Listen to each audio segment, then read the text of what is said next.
Good morning students, I am Dimple Pareek from Royal International School. बेटा आज हम 8th क्लास की हिंदी पढ़ने वाले हैं। हिंदी के अंदर हमारे 3 लेसन कंप्लीट हो चुके हैं और कुछ ग्रामर का पोर्शंस भी हमारे कंप्लीट हो चुका है। आज हम लेसन नंबर 4 जिसका नाम है दीवानों की हस्ती, वो एक छोटी सी कविता है और ये जो कविता है ये उन लोगों को समर्पित की गई है जो कि देश की आज़ादी के लिए अपना विशेष योगदान दे रहे हैं कि किस तरह से वह जो आज़ादी के दीवाने हैं वो इस देश की, इस भारत भूमि की रक्षा करने के लिए सदैव तत्पर रहते हैं और उसके लिए वह अपने घर परिवार, अपने रिश्तेदार सबका एक तरीके से क्या है उन सबको छोड़कर और भारत माता की सेवा में लगे हुए हैं। ये उस समय की कविता है जिस समय कि हमारा देश पूर्ण रूप से स्वतंत्र नहीं हुआ था। तो चलो पढ़ते हैं अपन। हम दीवानों की क्या हस्ती है, आज यहाँ कल वहाँ चले, मस्ती का आलम साथ चला, हम धूल उड़ाते जहाँ चले, आए बनकर उल्लास अभी, आंसू बनकर बह चले अभी, सब कहते ही रह गए अरे तुम कैसे आए और कहाँ चले। अब एक इसके अंदर कवि जो वर्णन करता हुआ कह रहा है, इस जो कविता है, इस कविता की जो कवि है वह है भगवती चरण वर्मा। तो वो वर्णन करते हुए कह रहे हैं कि जो आज़ादी के दीवाने हैं अर्थात उसके बारे में वर्णन करते हुए कहते हैं कि आज़ादी के लिए अपना सर्वस्व लुटा देने वाले जो वीरों का मन है वह काय से भरा हुआ है, जोश से भरा हुआ है, उल्लास से भरा हुआ है और वे पूर्ण रूप से हमारे भारत माता की सेवा के लिए तत्पर है। उसके बाद में है आज यहाँ कल वहाँ चले, और इस तरह से जो आज़ादी के दीवाने हैं वह एक स्थान पर पर्टिकुलर टिककर नहीं बैठते, आज यहाँ कल वहाँ किसी न किसी रूप में वह क्या करते हैं, भारत माता की सेवा करने के लिए इधर उधर विचरण करते रहते हैं। और उनके लिए उनकी देश ही क्या है, उनका जो भारत देश है वह भारत देश ही क्या है, सर्वोपरि है और ये ही उनके जीवन का आधार है। वे आज़ादी के दीवाने हैं, लोगों में उत्साह पैदा करने के उद्देश्य से सारे देश में घूमते रहते हैं और जिस भी दिशा में उनके कदम बढ़ते हैं वहाँ उनके जोश और उत्साह का वातावरण बन जाता है। देखिए इसके अंदर जो बताया गया है दीवानों की हस्ती के बारे में, मैं आपको शुरू से पूरा वर्णन करके बताती हूँ कि हम दीवानों की क्या हस्ती है, आज यहाँ कल वहाँ चले, कि हम दीवानों की कोई हस्ती नहीं है। हमारे दीवानों के, हम जो भारत माता के देश के प्रेमी हैं, हमारा कुछ भी नहीं भरोसा, आज हम यहाँ हैं कल वहाँ हैं, हमें कुछ भी नहीं पता कि हमें कल हम कहाँ होंगे। मस्ती का आलम साथ लिए हम धूल उड़ाते जहाँ चले, कि हमारे मन के अंदर क्या है, मस्ती का आलम है, क्योंकि हम क्या कर रहे हैं, देश की सेवा कर रहे हैं। तो हम क्या होगा क्या नहीं होगा उससे हमें कोई भी सरोकार नहीं है, क्योंकि कभी भी उनकी क्या हो सकती है, मृत्यु हो सकती है, क्योंकि अंग्रेज कभी भी उनकी क्या कर सकते हैं, हत्या कर सकते हैं किसी न किसी रूप में। तो वो बोलते हैं कि लेकिन हमें इसकी कोई भी परवाह नहीं है, क्योंकि हमने तो हमारा पूरा जो जीवन है वह किसको समर्पित कर दिया है, हमारी भारत माता को हमने तो हमारा पूरा जो जीवन है वह पूर्ण रूप से समर्पित कर दिया है, कि क्या होगा क्या नहीं होगा हमें इससे कोई भी मतलब नहीं है। हमारे मन के अंदर बहुत अधिक जोश भरा हुआ है, किसके लिए, हमारी भारत माता के लिए। उसके बाद में बोल रहे हैं आए बनकर उल्लास अभी, आंसू बनकर बह चले।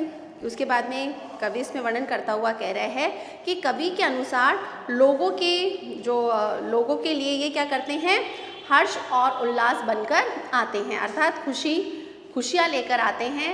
और क्योंकि भारत माता के लिए सेवा और समर्पण के उनके मन में भाव है, तो कवि के अनुसार वे क्या कर रहे हैं कि लोगों के मन के अंदर हर्ष और उल्लास के भाव प्रकट कर रहे हैं। और लेकिन उसके लिए उनको क्या करना पड़ रहा है, बहुत अधिक परित्याग करना पड़ रहा है, बहुत अधिक उनको बलिदान करना पड़ रहा है, जिसकी वह अपने परिवार, अपने रिश्तेदार, अपने बंधु बांधवों से भी नहीं मिलते हैं। इसके अंदर मैं आपको ये पढ़ती हूँ और फिर मैं आपको समझाती हूँ।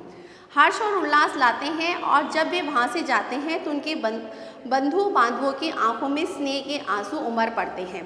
तो जब कभी कभी वह अपने परिवारजनों से मिलने के लिए जाते हैं, अपने रिश्तेदारों से मिलने के लिए जाते हैं, तो क्या होता है कि जो उनके परिवार वाले हैं उनको देख के बहुत अधिक प्रसन्न होते हैं, खुश होते हैं।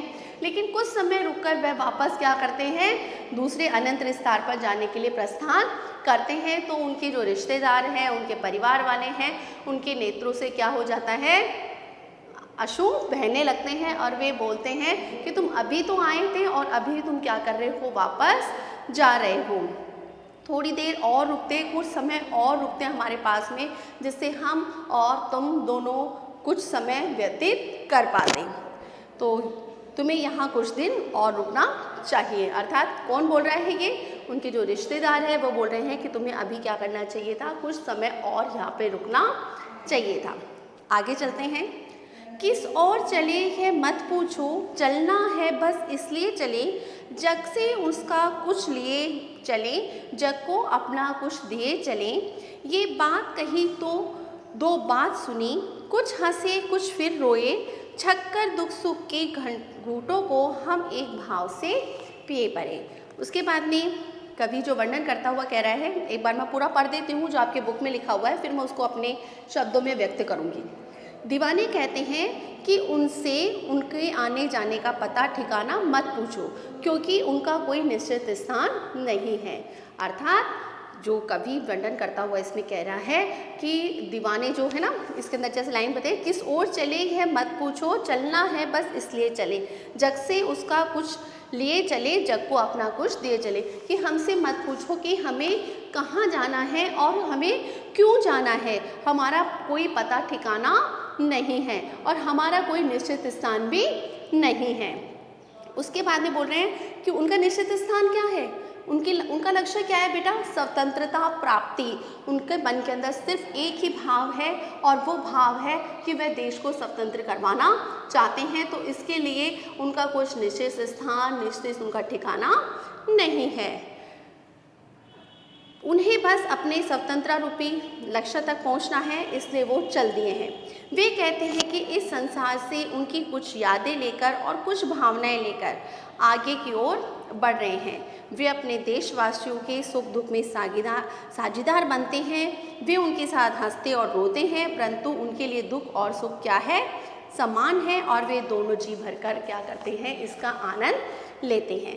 तो इसके अंदर ऊपर वाली पैराग्राफ समझ में आ गया। सेकंड पैराग्राफ का है कि दो बात कहें दो बात सुने, कि हम किसी से कुछ बातें कहते हैं और किससे दो बातें हम क्या करते हैं, आपस में सुनते हैं, अपने बारे में उनको बताते हैं और उनके बारे में हम सुनते हैं।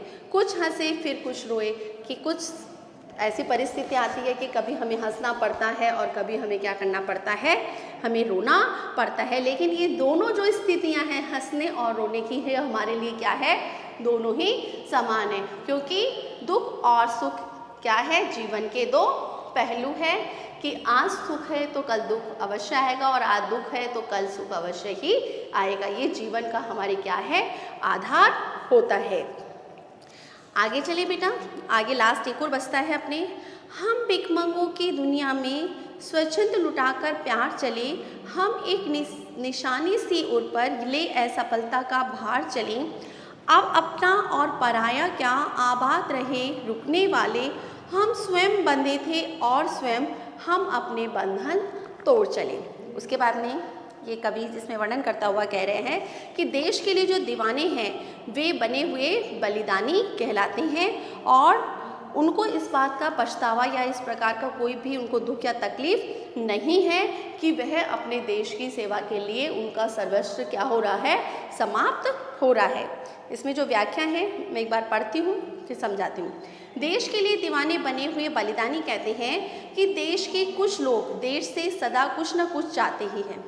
हर कोई चाहता है, जो बलिदान होता है, वह शहीद होता है, वह ये चाहता है कि मेरे बाद में या मेरे जाने के बाद में कुछ ना कुछ मेरे परिवार वालों को या मेरे रिश्तेदारों को कुछ ना कुछ प्राप्त हो, या मेरे जाने के बाद में लोग मेरे को क्या करें, किसी न किसी रूप में मेरे को याद रखें। लेकिन यहाँ पर वो बोल रहे हैं कि हमें किसी चीज़ की कोई भी चाह नहीं है कि लोग हमें हमारे जाने के बाद में हमें याद करते हैं या नहीं, या हमारे जाने के बाद में हमारे परिवारजन का क्या होगा, इससे हमें कुछ भी नहीं है। हमारा तो जीवन किसको समर्पित है? हमारे भारत भूमि को समर्पित है। उसके बाद में बोल रहे हैं कि ये लोग भिखमंगों के समान हैं। भिखमंगों के समान, भिखमंगे इसे कहते हैं जो भीख मांगकर अपना गुजारा चलाते हैं। तो उसके लिए दीवानों के यानी कि देश के लिए जो सर्वस्व न्योछावर करने वालों को क्या बताया गया यहाँ पे? भिखमंगे बताया गया है कि वह भी क्या कर रहे हैं? इधर उधर से मांग तांग कर और अपना जीवन यापन कर रहे हैं। उन्होंने इन लोगों को देश से सच्चा प्यार करने की भावना सिखाई है, यानी कि लोगों को उन्होंने क्या सिखाया है कि देश से किस प्रकार से हम सच्चा प्यार कर सकते हैं, किस तरह से। ऐसा कई लोग होते हैं ना, कई लोग सोचते हैं हम क्या कर सकते हैं देश के लिए। नहीं बेटा, हम बहुत कुछ कर सकते हैं। हमारा छोटा सा योगदान भी हमारे देश को प्रगति के शिखर पर लेके जा सकता है। बहुत सारे काम, बहुत सारी चीज़ें ऐसे हैं, हमारे बहुत सारे नैतिक कर्तव्य ऐसे हैं, अगर हम उसका भी पालन करें तो हमारा देश किसी न किसी रूप में चाहे थोड़ी सी तरक्की करे, चाहे हमारे देश का एक कदम ही हमारे लिए आगे बढ़े, हम उसको आगे बढ़ाने में उसका सहयोग कर सकते हैं। देश में निस्वार्थ प्रेम करना ही हर देशवासी का क्या है? कर्तव्य है कि हमारे देश से हमारे देश से प्यार करना, तो ये हमारे मन के अंदर स्वार्थ की भावना नहीं होनी चाहिए, हमारे मन के अंदर निस्वार्थ की भावना होनी चाहिए। इन देश प्रेमियों के दीवानों को हम इस बात पर बड़ा पछतावा होता है कि निरंतर प्रयत्न करने पर भी देश को स्वतंत्रता नहीं दिला पा रहे हैं। अब इनको जो कवि वर्णन करता हुआ कह रहा है कि जो ये देश के दीवाने हैं इनको बड़ा अफसोस होता है किस बात का कि हम इतनी कोशिश कर रहे हैं, हम इतना प्रयत्न कर रहे हैं, उसके बावजूद भी हमारे देश को आज़ादी नहीं मिल रही है। इस बात का उनको हमेशा क्या रहता है? अफसोस रहता है। अपनी असफलता के लिए इस बोझ को हृदय में धारण किए निरंतर अपने कर्तव्यों को निभाते जा रहे हैं कि अपनी जो असफलता ही मिल रही है ना, लेकिन इस असफलता को भी वह क्या मान रहे हैं? अपनी सफलता मान रहे हैं और निरंतर अभ्यास करते जा रहे हैं। ये नहीं कि अपनी असफलताओं से क्या हो जाए, असंतुष्ट हो जाए या ये कार्य तो हो नहीं रहा और हार कर बैठ जाए, ऐसा वो नहीं कर रहे हैं। बराबर निरंतर वो क्या कर रहे हैं? प्रयास कर रहे हैं। क्योंकि बेटा कोई भी कार्य के लिए वो बोलते ना, कर्म करो फल की इच्छा मत करो।